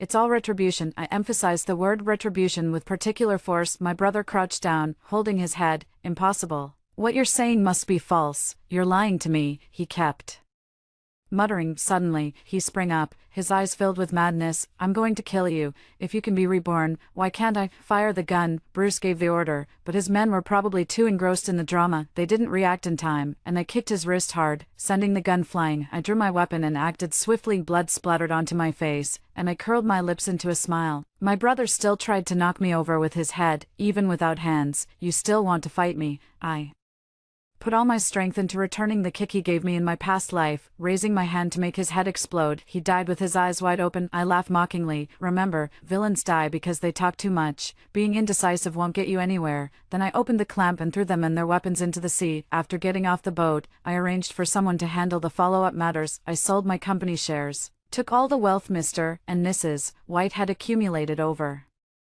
half their lives, and flew abroad. The moment I stepped out of the airport, I put on my sunglasses and strode forward under the blinding, scorching sun. A life of wealth and luxury. Here I come. After hearing the second story above, what are your thoughts? Feel free to share your opinions in the comments section. Next, there is another similar story. Let's continue to see. On the day the college entrance exam scores were released, my whole family excitedly checked my results, only to see absent from the exam, and my younger brother broke down and started smashing things. My father was so angry he coughed up blood, but I calmly continued playing video games, all because, in my past life, my brother used a score-swapping system to exchange his scores with mine. He went on to attend university with great success, while I, the expected top scorer, couldn't even get into a junior college. A classmate falsely accused me of faking my usual grades, and the overwhelming barrage of insults drove me to the point where I didn't dare leave the house. My younger brother waved his admission letter in front of me and said, "Brother, they say a man's career path ends with being a security guard. You've just skipped 40 years of detours and landed the job right away.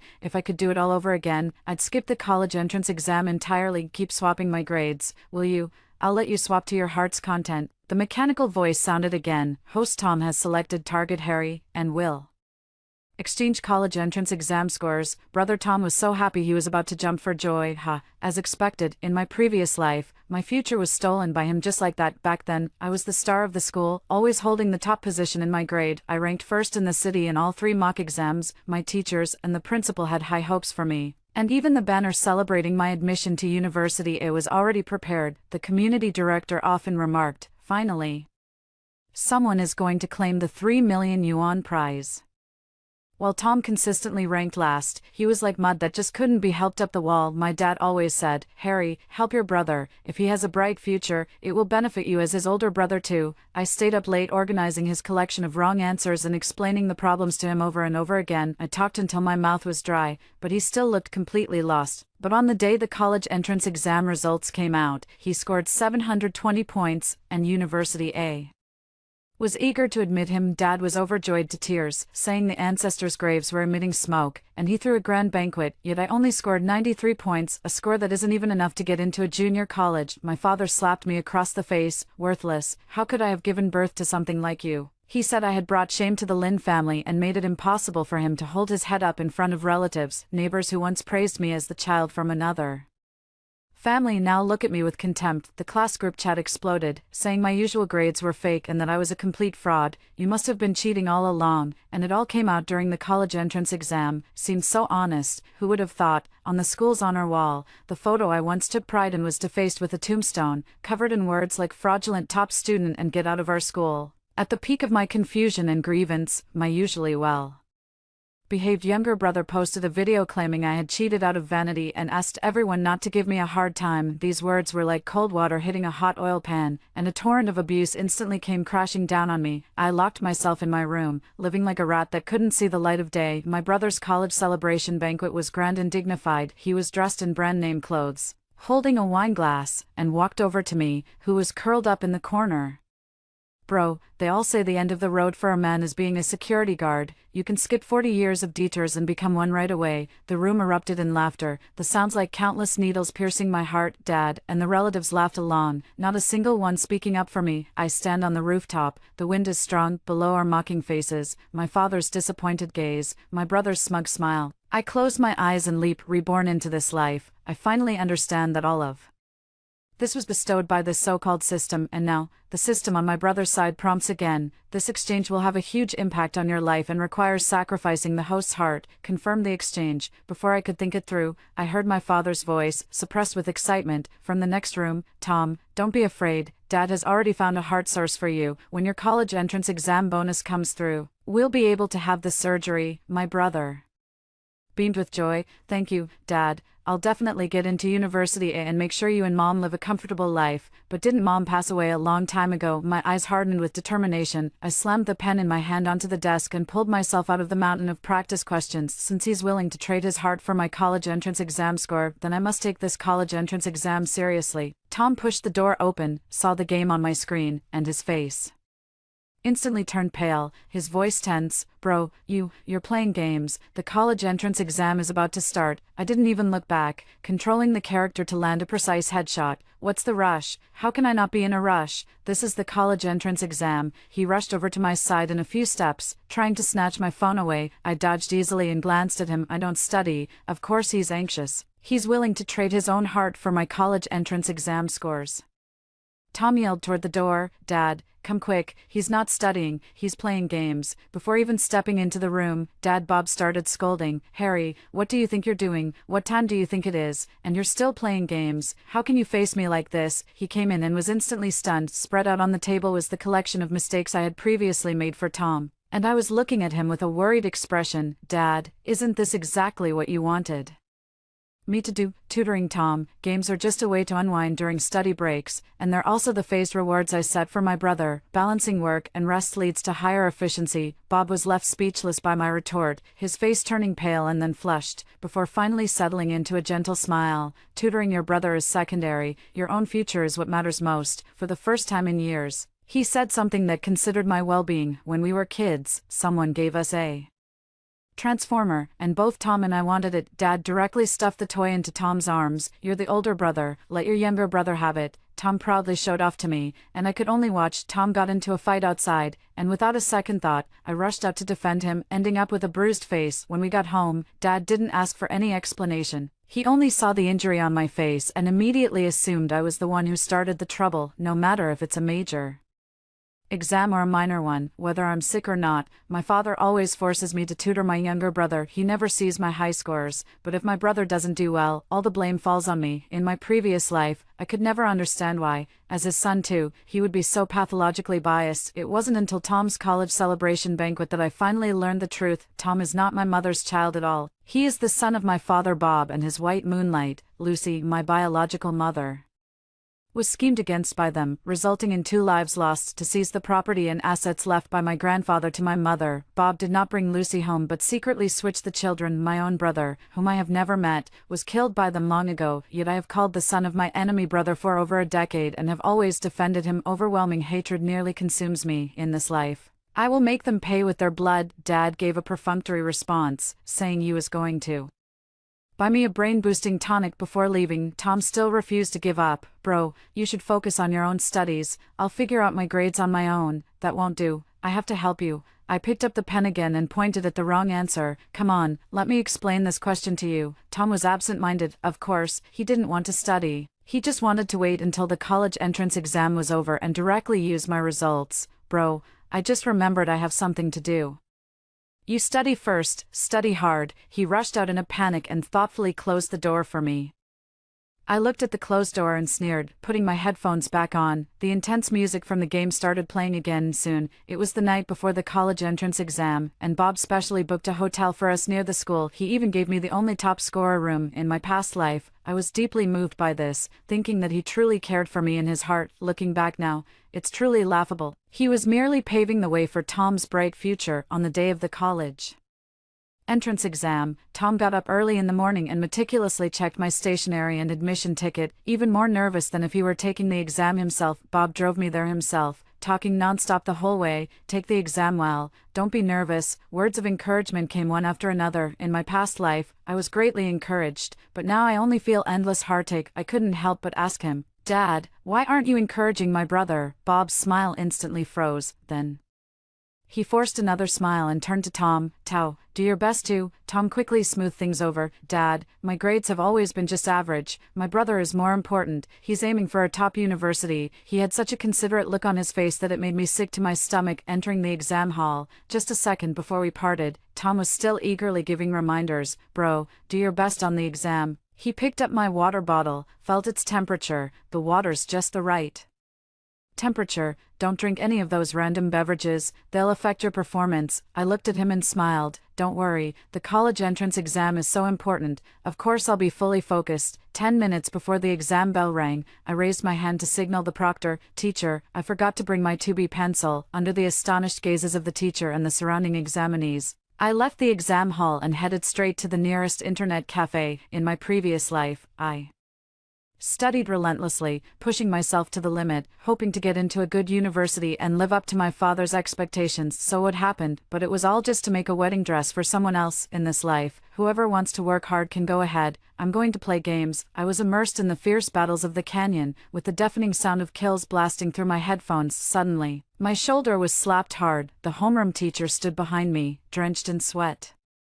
and panting heavily. Harry, are you crazy? The exam hasn't started for 15 minutes yet. Come back with me quickly. I remained unmoved, my eyes still fixed on the screen. Not going. The homeroom teacher's face turned red with anxiety, his voice rising several pitches. Why, you've been studying day and night. Isn't it all for today? You're ruining your own future right now. Seeing his anxious and heartbroken expression, I felt an overwhelming sense of guilt. He is a good teacher, but I really can't go take the exam. Everyone else in the internet cafe gathered around, all trying to persuade me. Kid, hurry up and go. The college entrance exam is so important. That's right, don't be foolish. It's still not too late to go back now. The internet cafe owner unplugged my power cord directly. I'm not doing this business with you. Hurry to your college entrance exam. Don't ruin your future. Pushed and shoved by everyone, I reluctantly agreed. The homeroom teacher breathed a sigh of relief and immediately dragged me, rushing toward the exam hall. On the way, I said I'm sorry to the homeroom teacher. Under his astonished gaze, I shook off his hand and turned to run. Don't worry about me,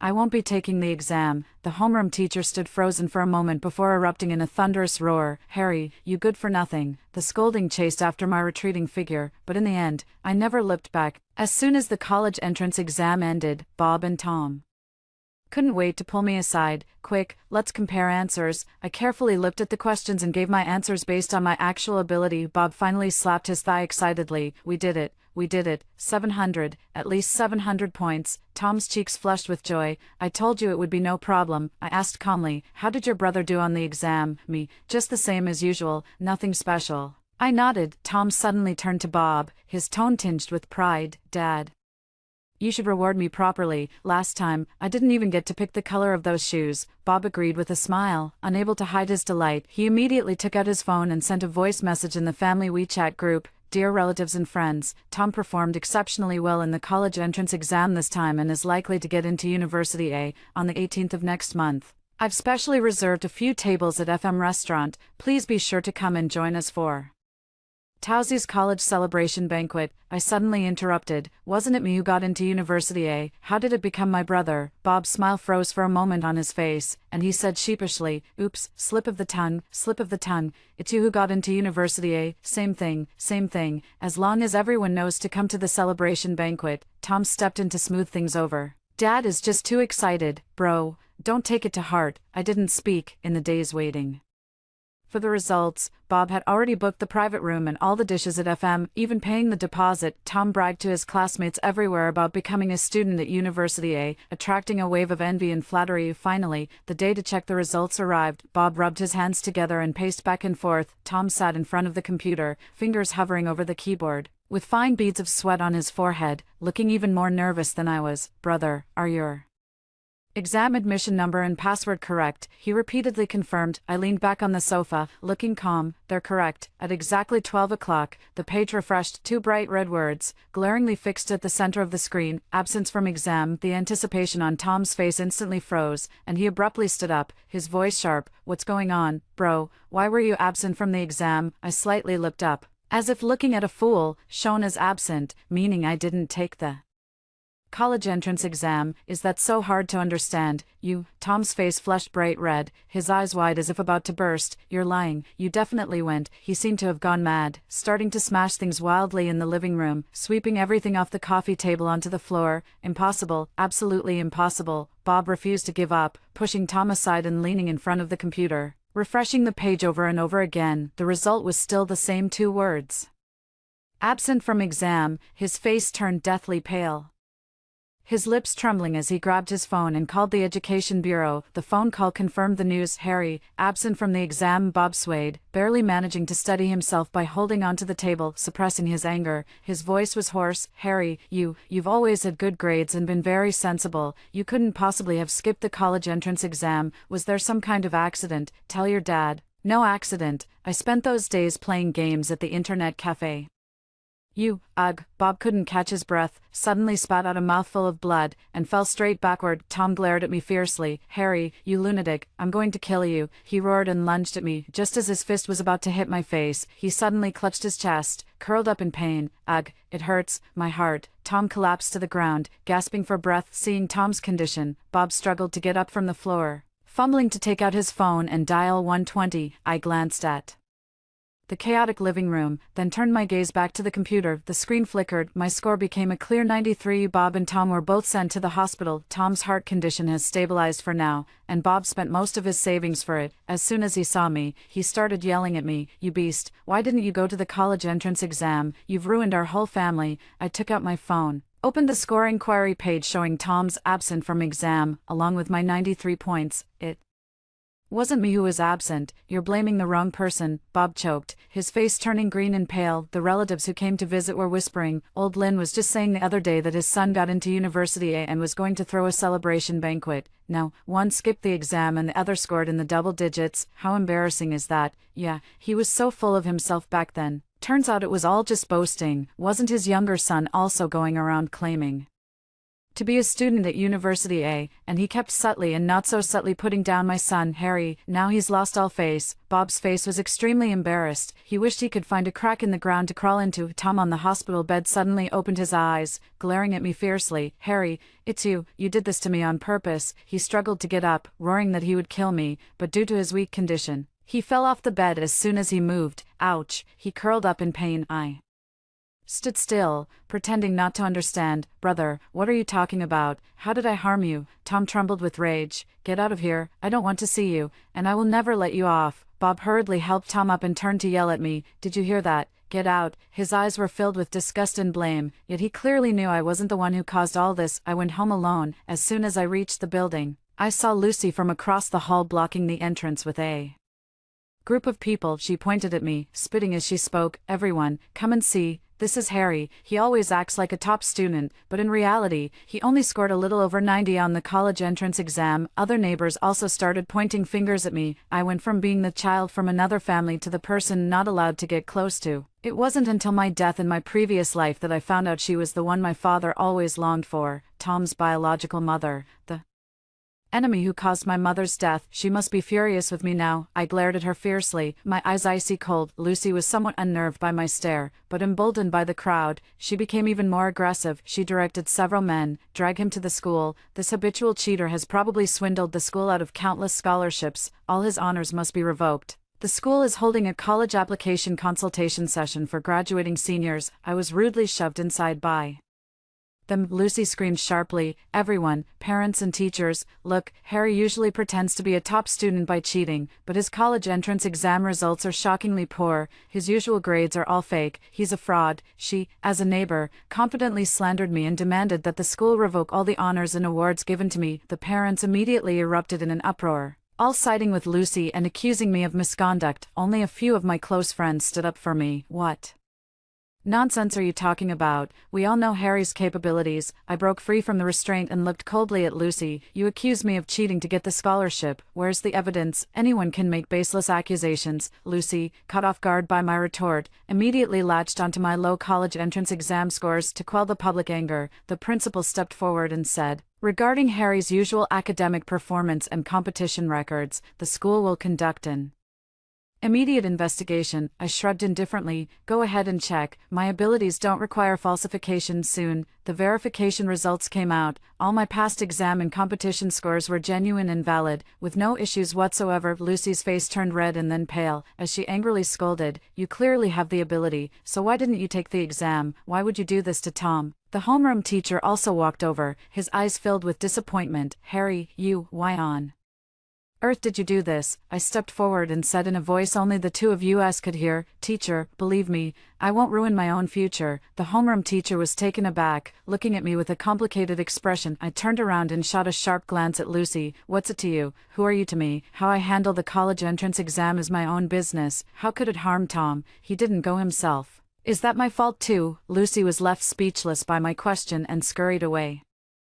Amid the murmurs of the crowd, just as I breathed a sigh of relief, Bob called, "Harry, come to the hospital quickly. Your brother is in critical condition." Outside the hospital room, Bob took out a document, trying to hide its contents from me. "Harry, quick, sign this," he urged. I instantly became wary. "What is this?" Bob said sternly. "Don't ask, just sign it." Taking him by surprise, I snatched the document. "Voluntary heart donation." The 5 large characters suddenly caught my eye. So, the heart source he mentioned was me. My biological father not only wanted to ruin my future but also take my life. A bone-chilling cold rose from the soles of my feet, instantly spreading throughout my entire body. With reddened eyes, I demanded, "Do you want my life?" Bob avoided eye contact but still spoke defiantly. "You're the older brother, you should give in to your younger brother." I finally managed to borrow enough for the surgery. "You have to sign today." Trembling with anger, I roared. Should I give in to him? Was it the same back then? "Let my mother, the lawfully wedded wife, make way for that mistress of yours. You know something." Bob covered his mouth, his face turning pale, staring at me in shock. The doctors, nurses, and other patients' family members around all turned to look. I looked at his shocked expression, feeling a deep sorrow in my heart. I tore the donation document into pieces and threw it fiercely at his face. "From now on, I don't have a father like you." After saying that, I walked away without looking back. I spent the night at my brother's place, and we both ended up with dark circles under our eyes from staying up late. My brother handed me a glass of water. "Harry, what are you going to do from now on?" "My grades. Your dad is like that. Don't worry, I've already made arrangements." I explained the plan to him, and he breathed a sigh of relief. "I knew you wouldn't come completely unprepared." The family group chat kept buzzing nonstop. When I opened it, Bob announced with a beaming face, "Tom is being discharged from the hospital today. He's in great health." In the video, Tom looked rosy-cheeked and full of energy, not at all like someone who had suffered a severe heart injury. Bob immediately sent a voice message. Tom missed the college entrance exam because he wasn't feeling well that day, but it's okay, he was planning to study abroad anyway. The celebration banquet will still be held as scheduled, everyone must come. The group chat instantly became lively. Oh, Tom is so impressive.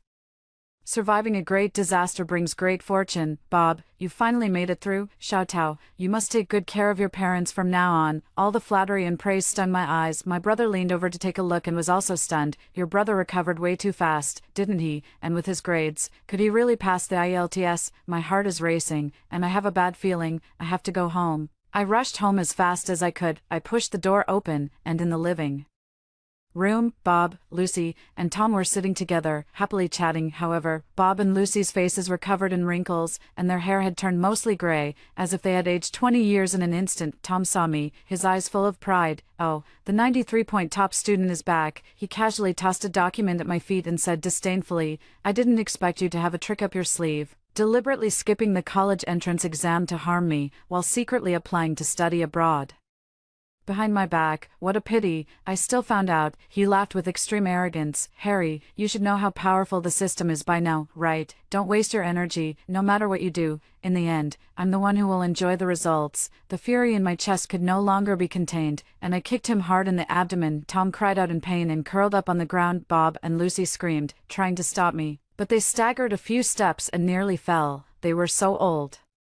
They couldn't even push me away. I stared at Tom, my heart pounding as if it were about to leap out of my chest. The system can only be used once per person, so, this time, they traded their lives for my heart and my study abroad spot, right? Tom clutched his stomach, glaring at me with venom. You're not as stupid as you seem. Those quack doctors said your heart has about 2 years left. Harry, just wait for your death. My gaze turned to Bob, filled with disappointment. Was it you? In his aged eyes, there was nothing but sheer frankness. Yes, if you want to blame someone, blame your bad luck. I was overwhelmed by Thomas' illness when the system came to me. He paused and pointed at Lucy, who looked exhausted. We were worried about Thomas' future when the system came to her. This is all your fate. I suddenly laughed. To hell with this damn fate. Tom's college celebration banquet was filled with guests. He stood at the center of the crowd, dressed in luxury brands, beaming with pride, basking in everyone's flattery and envy. When he saw me, a look of disdain flashed in his eyes, and he immediately walked over with a glass in hand. Well, if it isn't the top scorer in our family's college entrance exams, oh wait, I mean the exam failure. He looked me up and down with a flippant tone. Failed the college entrance exam, lost her health, and now even the study abroad qualification is mine. He laughed triumphantly. I sneered disdainfully. Oh really, you think the heart transplant was a success? I don't feel like there's anything wrong with my own heart at all. The smile on his face froze for a moment. Also, have you gotten your study abroad spot and the visa from the embassy? His eyes showed a hint of panic, but he quickly composed himself. Stop trying to scare me with that nonsense. The fact that my heart is fine is the best proof that the exchange was successful. He leaned in close to me, his voice lowered, dripping with malice. Harry, today you'll watch with wide eyes as I bask in glory, while you're only fit to live like a maggot in the gutter. Does he really think I came back from rebirth and did nothing to gather evidence? I secretly installed miniature cameras in every corner of the house and hid over a dozen voice recorders. I deliberately yelled in the hospital, exposing Bob and Lucy's dirty deeds, just to provoke them into talking about my mother's cause of death back then and now. The evidence of their murder of my mother is complete. Today will only be the day they face justice. The MC announced the official start of the college celebration banquet. Tom stepped onto the stage and began his speech with great enthusiasm. In the audience, Bob was so moved that tears welled up in his eyes. Tom then shifted his tone and said affectionately, Dad, you've worked hard all these years, and Aunt Lucy, you've always taken care of me like a mother. I know you and Aunt Lucy have deep feelings for each other, but you held back from taking the next step because you were afraid of hurting my brother and me. He took the opportunity to matchmake the two. The guests applauded one after another, praising Tom for being sensible and filial. Tom shouted loudly to Lucy in the audience, Mom. Lucy's aged and wrinkled face broke into a wide smile. Bob also turned to me with red-rimmed eyes. Harry, you should call Lucy Mom too. I let out a cold laugh. My mom died long ago. You can call her Mom instead, you heartless piece of trash. Tom's face darkened on the stage, and he spoke loudly into the microphone. Dad, I haven't let you down. Unlike some people who only waste your efforts. The surrounding guests immediately started pointing fingers at me. Just then, the banquet hall door was pushed open. Uncle hurried in, waving a thick envelope in his hand. Bob, look, this email is all in English. It must be your youngest son's acceptance letter. Tom snatched the envelope and eagerly tore it open. He pulled out the document inside, shook it excitedly in his hand, and cheered loudly. My acceptance letter. I got into a prestigious university abroad. Bob's face flushed with excitement as he took the papers and passed them around to the relatives one by one. My son is going places. My son is going to a prestigious university abroad. Tom glanced at me smugly, his lips curling into an undisguised sneer. Harry, with your broken-down body, you can't even work as a security guard. Can you? Don't expect me to support you in the future, I sneered. Of course I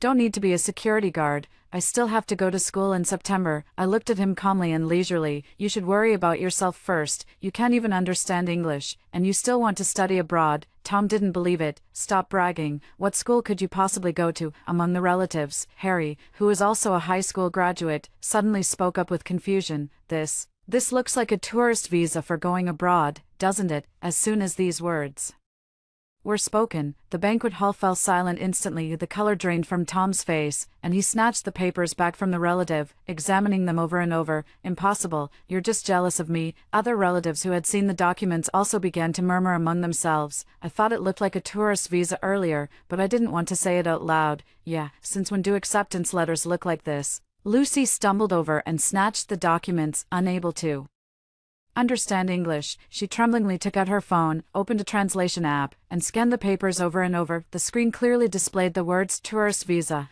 Ah, Lucy let out a piercing scream, her eyes red as she glared at me. It's you, you're the one behind this. I'm going to kill you. She lunged at me with claws bared. I sidestepped nimbly, dodging her attack. Bob pointed at my nose and roared, Harry, it must have been your doing, you bastard. I shrugged, looking innocent. Dad, what are you talking about? How could it be me? What power do I have to change studying abroad into traveling abroad? When it came to the system, they didn't dare say a word, only trembling with anger and left speechless. I couldn't be bothered to look at their defeated expressions any longer and walked straight up to the banquet stage, taking the host's microphone. Ladies and gentlemen, please quiet down. The room fell silent instantly, with all eyes fixed on me. Today, aside from being my brother Tom's college celebration banquet, I also want to take this opportunity to reveal a long-buried truth to everyone. I paused, my gaze sweeping over Bob and Lucy, whose faces had turned pale. Back then, my biological mother did not die accidentally. She was murdered by Lucy and Bob working together, 2 lives lost at once. Not only that, but they also swapped my newborn brother with the illegitimate child Lucy had outside. The current Tom is not my mother's biological son at all. As these words fell, the entire room was shocked. My uncle was trembling with rage, suddenly stood up, and pointed at Bob, roaring, Bob, you beast, is what he said true? Bob's face turned as pale as a sheet, yet he stubbornly held his ground. You're talking nonsense. Harry, you failed the college entrance exam, you're traumatized. I think you've gone mad. Brother, how could you slander Dad and Aunt Lucy like that? You must be crazy. I watched their desperate struggle coldly. Crazy, whether I'm crazy or not, you'll find out soon enough. I took a USB drive out of my pocket and held it up high. Inside this, there is the recorded testimony of the hospital janitor who was aware of the situation back then, as well as photos of the syringe Lucy used to inject an unknown substance into my mother. Her fingerprints are still on it. Bob and Lucy's pupils suddenly contracted, the color drained from their faces, and fear clearly surfaced on their expressions. Tom was dumbfounded. He looked at me, then at Bob and Lucy, whose faces were ashen, and muttered, No, this can't be true. Dad, Mom, say something. This isn't real. I clenched my fist. Do you still think you can get away with it now? Bob was still defiant. You're slandering me, fabricating evidence. Harry, I've worked so hard to raise you, and you're trying to harm your own father. You're worse than an animal. Lucy, I've treated you well. How could you be so heartless? Tom immediately stepped in front of them and yelled at me, if Mom and Dad say it's not, then it's not. I won't allow you to speak about my parents like that. Just then, the banquet hall doors burst open with a loud bang. A group of uniformed police officers rushed in, heading straight for the stage. Bob, Lucy, you are suspected of intentional homicide. Come with us. The two instinctively tried to flee, but their bodies, in their 60s or 70s, couldn't support a getaway. They were quickly subdued by the police. Cold handcuffs were clamped Onto Bob and Lucy's wrists. Tom watched helplessly as Bob and Lucy were taken away by the police. Completely shattered, he collapsed to the ground, his hand tightly clutched his chest, beads of sweat trickling down his forehead, his breathing was rapid, and his face was contorted with intense pain. Why is this happening? His eyes were hollow, his voice hoarse. I gave everything, I made a deal with the system, so why, in the end, have I gained nothing? I slowly walked up to him, crouched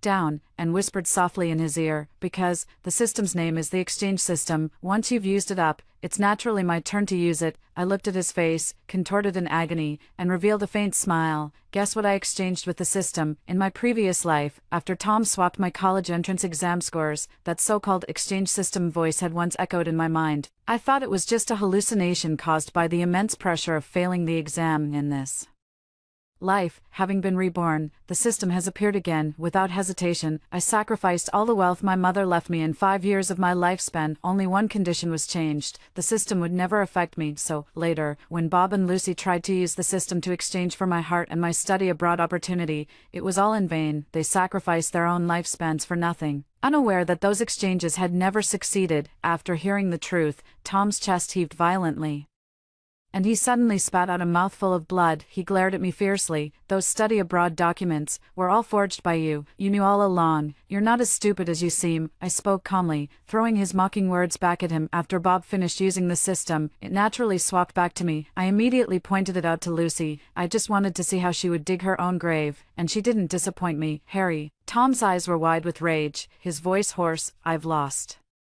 everything, and so have you. You have no money, no parents, no education. You'll just become a lowlife at the bottom of society, trampled by everyone. I patted his face and took out a brand new admission letter from my bag. Xingning High School. This is one of the nation's top elite schools, where students are either extremely wealthy, influential, or academic superstars. I was admitted to boost the school's prestigious university admission rate, paying my way in. I looked at his face, twisted with jealousy and despair, and continued, I was actually thinking of taking their money to travel abroad and relax a bit. I didn't expect you to snatch it away, Tom. You're lucky. Pfft. Tom spat out another mouthful of blood, then collapsed straight backward, completely unconscious. The banquet hall fell into chaos as a few distant relatives scrambled to rush him to the hospital. Unfortunately, no one could come up with the over 2 million yuan needed for the surgery. The system he cherished so much has now become a death sentence. He could only lie in the hospital bed, counting the days until his death. I returned to my former home to pack up the belongings my mother left behind and my own things. The staff were clearing out the furniture, preparing to repossess the house. Looking at this house that holds my childhood memories, I made a silent vow in my heart. Mom, I will definitely buy back the house that belongs to us. Just as I stepped out the door,